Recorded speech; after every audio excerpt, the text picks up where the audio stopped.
आपने कभी समर्थ गुरु रामदास का नाम सुना है? मुझे तो लगता है कि आप में से बहुतों ने सुना होगा, और नहीं सुना है तो मैं आपको बता दूं, समर्थ गुरु रामदास जी छत्रपति शिवाजी के गुरु थे। उनसे ही रिलेटेड एक छोटी सी कहानी सुनाना चाहता हूँ। मुझे लगता है कि ये कहानी धार्मिक भी है, भावनात्मक भी है, और शायद आपको कहीं न कहीं धार्मिक परंपरा से जोड़ के रखेगा। अगर अच्छा लगे तो अपना लाइक, शेयर, कमेंट जरूर कीजिएगा। मेरी कहानी का बोल है गुरु का आदेश। बिना कोई समय गवाए कहानी पे लौटना चाहता हूँ। अगर आपकी इजाजत हो तो लौट रहा हूँ। समर्थ गुरु रामदास जी का एक शिष्य था जो भिक्षा लेने के लिए गांव में गया और घर घर भिक्षा की मांग करने लगा। समर्थ गुरु की जय, भिक्षांग देहि। समर्थ गुरु की जय, भिक्षांग देहि। यही उनके भीख मांगने का तरीका था। अब आएगा कहानी में ट्विस्ट।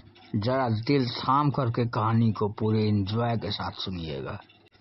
एक घर के भीतर से जोर से दरवाजा खुला। एक बड़ी बड़ी दाढ़ी वाला तांत्रिक बाहर निकला और चिल्लाते हुए बोला, मेरे दरवाजे पे आकर किसी दूसरे का गुणगान करता है, कौन है ये समर्थ? शिष्य ने गर्व से कहा, मेरे गुरु समर्थ रामदास जी, जो सर्व समर्थ है।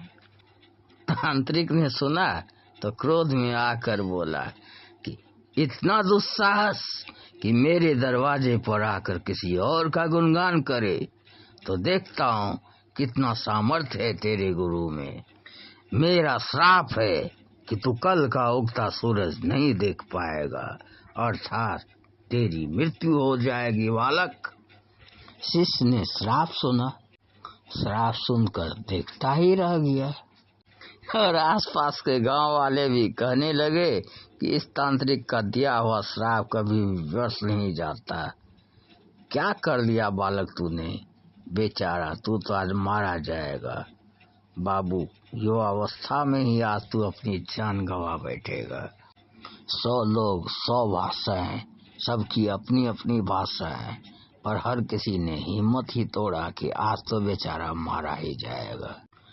कहानी को आगे बढ़ाऊं, आप लोग अपनी अपनी कमेंट में लिखें कि क्या वाकई समर्थ गुरु रामदास का वो शिष्य मारा जाएगा, या गुरु परंपरा में गुरु अपने शिष्य को बचा ले जाएगा। मैं नहीं कहता कि आज की तारीख में गुरु परंपरा जिंदा है, पर कभी ये परंपराएं थी। गुरु अपने शिष्य पे समर्पित होते थे और शिष्य भी अपने गुरु पे समर्पित होते थे, और गुरुओं में शक्तियां होती थी।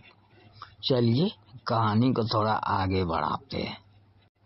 शिष्य उदास चेहरा लिए वापस आश्रम की ओर चल दिया और सोचते सोचते जा रहा था कि आज तो मेरा अंतिम दिन है। लगता है मेरा समय खत्म हो गया है। हम में से बहुत लोग सोचते हैं ना कि आज जिंदगी का आखिरी दिन है, पता नहीं अब कल क्या हो। ये सोचना कोई गुनाह थोड़े ही है। हर किसी को अपनी जिंदगी में अनुभूति होता है कि शायद आज ही हमारा आखिरी दिन है। कहानी को बढ़ाते। शिष्य जैसे ही आश्रम की ओर बढ़ा, बड़ा उदास सा चेहरा लिए सोचते सोचते शिष्य आश्रम की ओर जा रहा था कि आज तो मेरा अंतिम दिन है। लगता है मेरा समय खत्म हो गया, पता नहीं आज ही मैं मर जाऊंगा। आश्रम में जैसे ही पहुंचा, गुरु समर्थ रामदास जी हंसते हुए, ले आया भिक्षा? बेचारा शिष्य क्या बोलते। गुरु ने फिर कहा, ले आया भिक्षा? दो मुझे। शिष्य बोलता, जी गुरुदेव, भिक्षा में मैं अपनी मौत ले आया हूँ। शिष्य ने कहा, जी गुरुदेव, भिक्षा में मैं अपनी मौत ले आया हूँ। और सुबह से शाम तक की सारी घटना समर्थ गुरु रामदास को उस शिष्य ने सुना दिया। उसने तांत्रिक की कई सारी बातें भी सुना दी, और साथ ही ये भी सुना दिया कि आसपास के पड़ोसियों ने कहा है कि उनकी बातें अब तक कभी व्यर्थ नहीं गई, उनका श्राप अब तक कभी खाली नहीं गया। और इतना कहकर शिष्य कोने में चुपचाप बैठ गया। समर्थ गुरु रामदास जी बोले, अच्छा छोड़ इन बातों को, चल भोजन कर ले। एक दाना मुंह में जाएगा तो बुद्धि खुल जाएगी, चल खाना खा ले।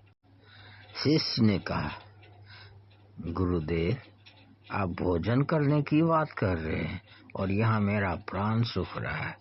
भोजन तो दूर, एक दाना भी मुंह में न जाएगा। कृपया कर आप भोजन ग्रहण कर ले। गुरुदेव भी बोले, अभी तो पूरी रात बाकी है रे बालक, अभी से चिंता क्यों कर रहा है? चल ठीक है, जैसी तुम्हारी इच्छा, नहीं खाएगा तो मत खा। और यह कहकर गुरुदेव भोजन करने चले गए। फिर सोने की बारी आई, तब गुरुदेव शिष्य को बुलाकर आदेश दिया, हमारे चरण दबा दे बालक, हमारे चरण दबा दे। शिष्य ने मुस्कुराते हुए कहा, गुरुदेव हमारी जिंदगी के जो क्षण बचे हैं वो क्षण मैं आपकी सेवा कर ही अपनी प्राण त्याग करूं, यही हमारी इच्छा है और यही हमारी अभिलाषा है। क्यों न मैं अपनी मौत से पहले आपकी सेवा करूं और आपकी सेवा करते करते ही मर जाऊं। गुरु समर्थ रामदास जी ने कहा, पुत्र पुत्र चाहे जो भी हो जाए पर हमारे चरण मत छोड़ना। सुना पुत्र, हमने क्या कहा? चाहे जो भी हो जाए हमारे चरण मत छोड़ना। तुम सेवा करते करते थक जाना, हमारी गोद में सो जाना, पर हमारे चरण मत छोड़ना। जी गुरुदेव, कहीं नहीं जाऊंगा, चरण दबाऊंगा, याद रहेगा मुझे। पर गुरुदेव ने भी 3 बार अपनी लफ्जों को दोहराया कि चाहे कुछ भी हो जाए पुत्र, हमारे चरण मत छोड़ना। सुना पुत्र, चाहे कुछ भी हो जाए हमारे चरण मत छोड़ना। कुछ भी हो जाए पुत्र, हमारे चरण मत छोड़ना। यह कहकर गुरुदेव तो सो गए। शिष्य पूरी भावना से चरण दबाने लगा।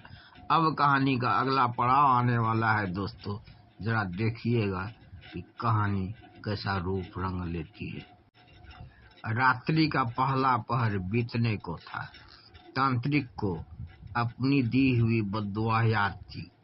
उसने अपनी तांत्रिक प्रक्रिया चालू करी और उसने एक देवी को प्रकट किया जो सोने चांदी हीरे मोती से भरी थाली हाथ में लिए थी और उसे कहा कि उस शिष्य के पास जाओ।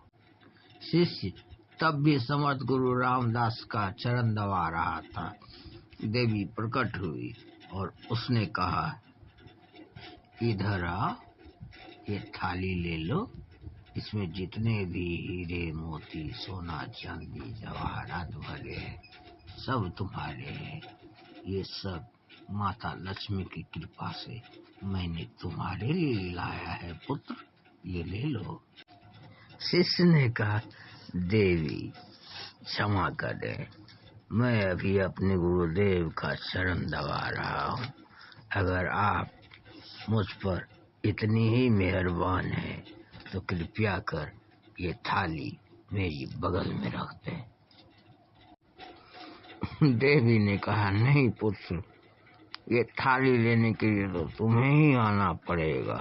देखो कितना माल भरा पड़ा है इसमें, इससे तुम्हारी जिंदगी कितनी उज्जवल हो जाएगी। आना तो तुम्हें ही पड़ेगा पुत्र, आओ, देर न करो, ये थाली उठा कर ले जाओ।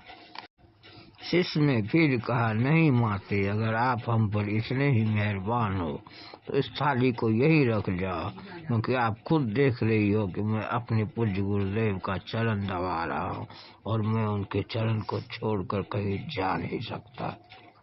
माते, आप ये थाली यहीं रख जाओ, आपकी अति कृपा होगी मुझ पर। माता ने कहा, पुत्र, ये तुम्हारे लिए मैं जानलेवा शक्ति बनकर आई थी। तुम हमारी परीक्षा में पास हुए, जाओ, मगर संभल कर रहना, तांत्रिक तुम पर फिर दूसरा प्रहार करेगा। मैं तो तुम्हें छोड़ दे रही हूँ, पर मुझसे भी बड़ी कोई शक्ति आएगी जो तुम्हारे जान लेने का प्रयास करेगी। उधर तांत्रिक ने भी देखा कि उसका पहला पासा असफल हो रहा है, तो उसने रात्रि के दूसरे पहर पर अपना दूसरा तांत्रिक पासा फेंकने का प्रयास किया। उस पासा का भी जिक्र मैं अभी तुरंत करूंगा, लेकिन अब आप बताएं ये कहानी में अब तक आपको कैसा लगा। शिष्य तब भी अपने गुरु समर्थ रामदास जी का चरण दबा रहा था।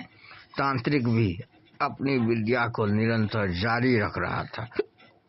उसने अपने दूसरे पासा के रूप में शिष्य के माँ का चित्रण किया और शिष्य के माँ का चित्रण करके उसकी माँ को जीवंत करके शिष्य के पास भेज दिया। शिष्य चरण दबा ही रहा था कि तभी शिष्य के माँ का आवाज आया, बेटा तुम कैसे हो। शिष्य चरण दबा ही रहा था, फिर भी सोचा कि चलो अच्छा हुआ माँ के दर्शन हो गए। जब मौत निकट है ही तो चलो माँ के दर्शन भी कर ही लूं।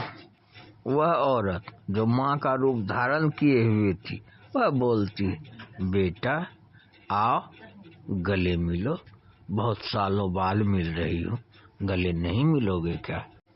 शिष्य ने गुरु का पांव दबाते हुए कहा, क्षमा करना माँ, मैं अभी नहीं आ सकता, आप ही आ जाओ ना, आपकी भी थोड़ी सेवा कर लूं।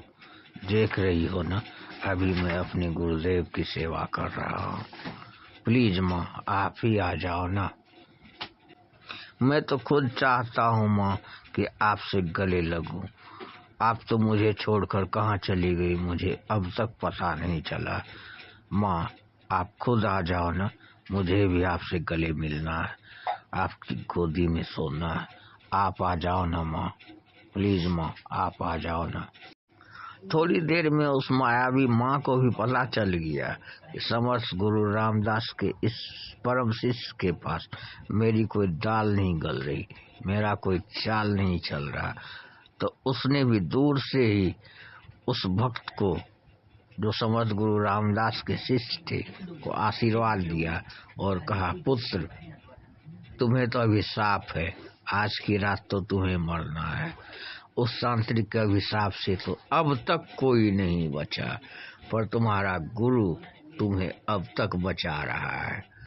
अभी तो मैं जा रही हूँ, पर वो तुम्हें छोड़ेगा नहीं, किसी न किसी और बड़ी महाशक्ति को भेजेगा, पर वो तुम्हें आज मृत्यु के मुंह में लेकर के ही जाएगा। पुत्र तुम्हें आशीर्वाद देती हूँ कि तुम इसी तरह अपने गुरु के प्रति दृढ़ निश्चयी रहना। और इतना कहकर वह मायावी औरत जो उस शिष्य की माँ बनी हुई थी वापस अपने लोक को चली गई। जोर से बोलो जय गुरु महाराज, जय गुरु महाराज, जय गुरु महाराज। कहानी काल्पनिक हो सकती है, पर इसका भाव कल्पना से परे है। धर्म और अध्यात्म को मानने वाले कहानी में ही धर्म को ढूंढते हैं और कहानी में ही अध्यात्म को मानते हैं। जीवन भी है, मृत्यु भी है और ये अटल सत्य है। चलिए कहानी के तीसरे और आखिरी पड़ाव की ओर चलते हैं। रात्रि का तीसरा पहर भी था और इस बार तांत्रिक ने यमदूत रूप वाला राक्षस भेजा। राक्षस पहुंचकर उस शिष्य से बोला, चल तुझे लेने आया हूं, तेरी मृत्यु आ गई है, उठ और चल। शिष्य भी झल्ला कर बोला, काल हो या महाकाल, मैं नहीं आने वाला। अगर मेरी मृत्यु आई है तो यहीं आकर मेरे प्राण ले लो, लेकिन मैं गुरु के चरण नहीं छोड़ूंगा। फिर राक्षस भी उसका दृढ़ निश्चय देखकर वापस चला गया। कैसी लगी आपको ये कहानी? सुबह हुई, चिड़िया भी चहचहाने लगी, सूरज भी उदय हो गया। गुरुदेव समर्थ रामदास जी सोकर उठे और शिष्य से पूछा, सुबह हो गई क्या? शिष्य ने कहा, जी गुरुदेव, सुबह हो गई। गुरुदेव ने मुस्कुराते हुए कहा, अरे तुम्हारी तो मृत्यु होने वाली थी ना। तुमने ही तो कहा था कि तांत्रिक का श्राप कभी व्यर्थ नहीं जाता, लेकिन तुम तो जीवित हो, ऐसा कैसे हो गया? शिष्य ने भी सोचते हुए कहा, जी गुरुदेव, लग तो रहा है कि जीवित ही हूँ। अब शिष्य को समझ में आई कि गुरुदेव ने क्यों कहा था कि चाहे जो भी हो जाए शरण मत छोड़ना। शिष्य गुरुदेव के शरण मत छोड़ना वाली बात को बार बार अपने दिमाग में ले रहा है कि आखिर गुरुदेव ने ऐसा क्यों कहा था कि कुछ भी हो जाए शरण मत छोड़ना। जब उसके समझ में आ गया कि गुरुदेव ने ऐसा क्यों कहा था, वो बार बार गुरुदेव का चरण पकड़कर रोने लगा। शिष्य बार बार यही सोच रहा था कि जिसके सिर ऊपर आप जैसे गुरु का हाथ हो तो उसे काल भी कुछ नहीं कर सकता है। चलिए कहानी के सार पर आते हैं। मतलब गुरु की आज्ञा पर जो शिष्य चलता है उससे तो स्वयं मौत भी आने से एक बार नहीं अनेक बार सोचती है। कर्ता करे न कर सके, गुरु करे सो होए, 3 लोक 9 खंड में गुरु से बड़ा न कोई। अभी मैंने एक दोहे में आपसे कहा 3 लाख 9 खंड में गुरु से बड़ा न कोई।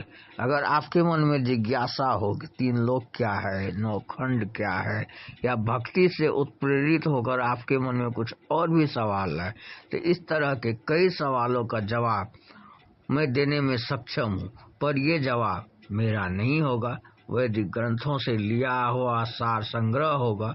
उससे लेकर मैं आपको समझाने का प्रयास कर सकता हूँ।